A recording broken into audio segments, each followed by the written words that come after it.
Hey guys, in this video, we're going to take a look at how you can delete a shared album on the iPhone 14 series. First, let's go back to the home screen by swiping up at the bottom of the screen.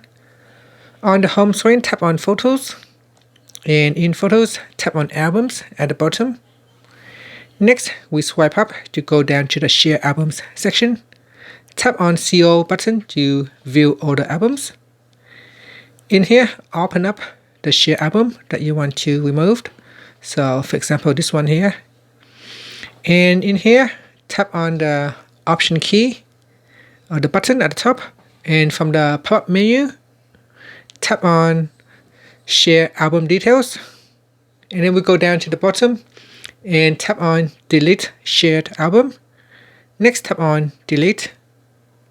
And that's it. So that is how you can delete a shared album. Now in here, we've got share number 2. So if I tap on that, if I touch and hold on that from out here, I can also tap on delete album and tap on delete. And that will also allow you to delete the share album from out here as well. And finally, you can swipe up to go back to the home screen. Thank you for watching this video. Please subscribe to my channel for more videos.